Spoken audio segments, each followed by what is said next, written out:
Brother, what's that? What's that, brother? Dari sebuah game yang baru aja rilis udah disambut meriah bagi para penikmat gengsi. Kenapa gitu? Ya lu bayangin aja, WoW rilis, MiHoYo secara kebetulan langsung ngumumin di special programnya proyek anime. Ya meski cuma short animation sih, tapi pakai Aimer coy. Nambahin daily resin. Ya meski tetap nggak ngurang ya waktu regennya. Ngasih teaser region baru hingga update bagi bulanan player gengsi selain Spyro Abyss. Ya panjang umur ya WW, terima kasih atas jasamu. Nanti gue main slow abis gue nyobain HSR, Arknet, Blue Archive dah.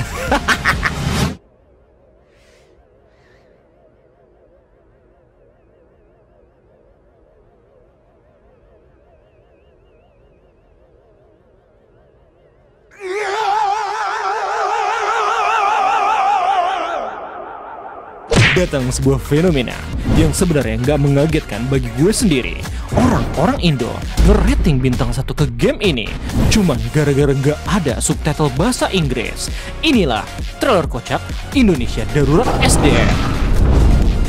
Nggak bisa bahasa Inggris.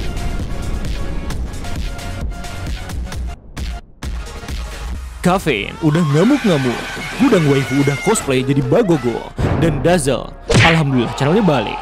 Indonesia Emas menjadi semakin cemas cuman gara-gara perkara game gak ada bahasa Indo. Mereka rela memperlihatkan kebodohannya dengan nge-review bintang 1 ke game yang baru aja rilis. Padahal kalau dibandingin sama game-game lain yang sejenis, bansos, desain, dan aspek-aspek game lainnya masih bisa diadu.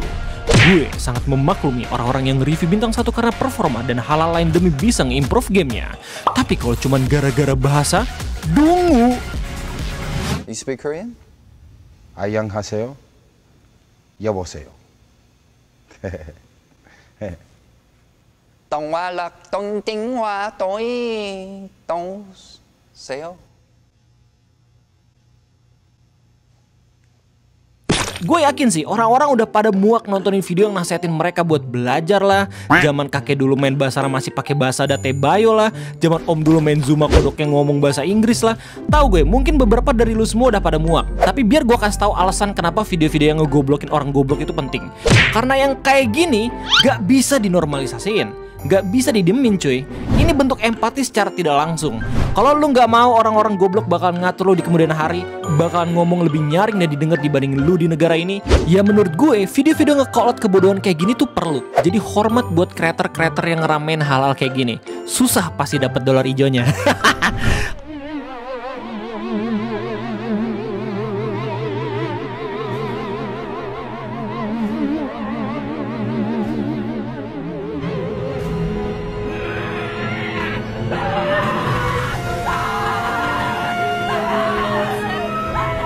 Males gue ngeliat komentar-komentar bodoh kayak gini. Nanti otak gue ikutan, blok aja lah. Males gue ngeliat buzzer-buzzer gini ribut. Pasti ada pengalihan isu, hide aja lah. Justru itu momen nanti orang-orang yang mikir makin males buat berkomentar. Tiba-tiba masalahnya makin gede dan lu gak bisa ngapa-ngapain. Ngebuat orang-orang yang berisik tapi kelakuannya bodoh dapat atensi yang buat dia risih, justru bisa menekan angka kelahiran manusia-manusia kayak mereka. Lu lihat komentar-komentarnya. Sampai ada yang bilang hingga kiamat gak mau belajar bahasa penjajah itu menurut gue udah di puncak warning coy. Coba tes bahasa daerah aja. Gue yakin gak semuanya bisa lolos. Ada game bahasa Indonesia juga gue yakin beberapa pasti bakalan pakai fitur skip biar nggak banyak baca ceritanya. Ngaku lu semua. Permasalahan sebenarnya di sini. Kalau aja mereka minta ngadain bahasa Indonesia nggak dengan cara bodoh tadi, aturan masih bisa diredam lah. Nggak bisa dipungkiri juga, belajar pasti lebih bisa masuk kalau pakai bahasa native sendiri. Dan gue juga yakin sepuh-sepuh bakalan seneng juga kalau Basara ada bahasa Indonesianya.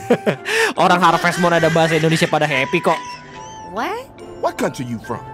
What? What ain't no country I ever heard of? They speak English in what? What? English, motherfucker! Do you speak it? Yeah.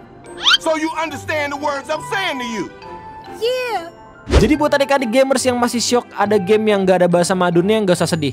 Toh mulai coba-coba pakai bahasa Inggris kali-kali, gak ada salahnya juga.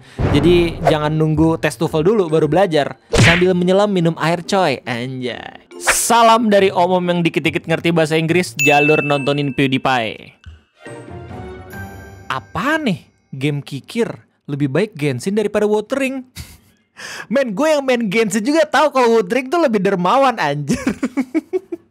Lihat aja, lu ngasih bintang 1, mereka langsung ngasih bansos lagi plus karakter B5. Coy, Kikir harus belajar. Yes! Hell yeah! Hey, come on, baby! Come on! Yes! Come on! Ah! Yes! Yes!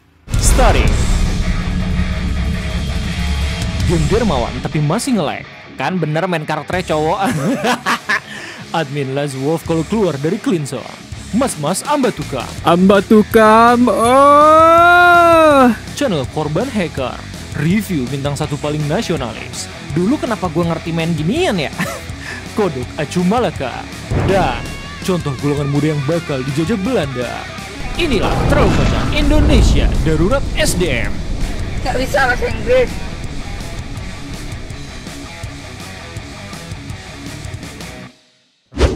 Yo, terima kasih banyak karena udah ngeliat video ini. Coba like, komen, dan share. Dan itulah Terkocak Indonesia Darurat SDM. Setelah 2 bulan lamanya gue gak buat Terkocak, akhirnya gue comeback lagi buat video drama. Sebenarnya gue udah nggak pengen buat video-video kayak gini. Dulu tuh waktu gue buat Terkocak yang seminggu 2 kali itu biasanya gue mutusin buat bikin 2 tipe Terkocak. Terkocak idealis gue, kayak misalnya gue buat channel YouTube, gue ngebahas hal yang seru yang emang pengen banget gue show ke lulu semua.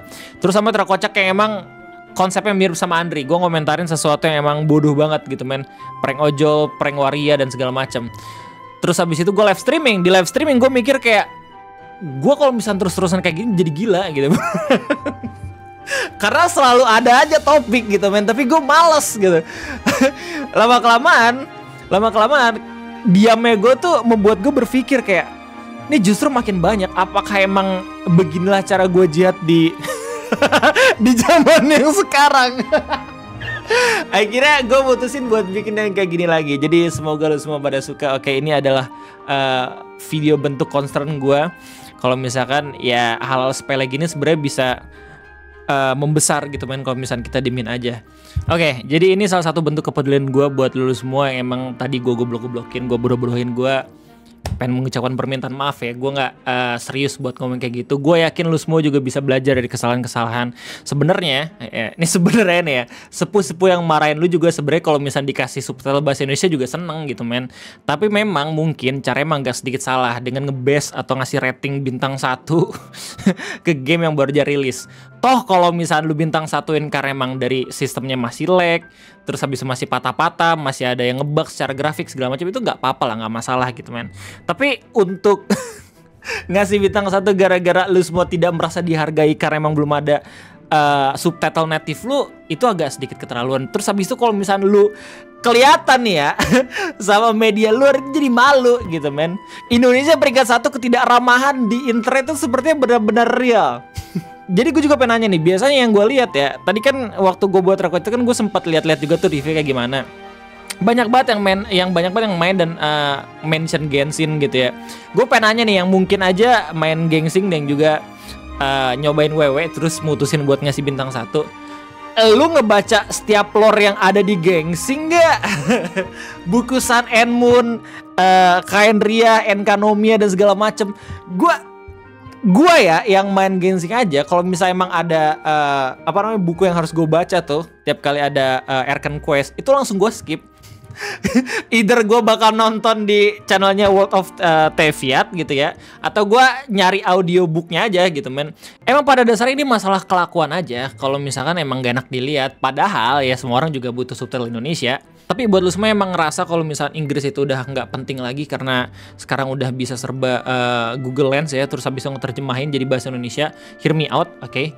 Ketika lu bisa bilingual atau 2 bahasa ya, nggak daerah doang, tapi emang bahasa asing gitu ya, bahasa penjajah, lu jadi punya banyak kesempatan buat ngebuka peluang-peluang either emang pekerjaan, hobi, koneksi, teman-teman baru yang mungkin aja tinggal di luar negeri gitu kan, banyak lah pokoknya.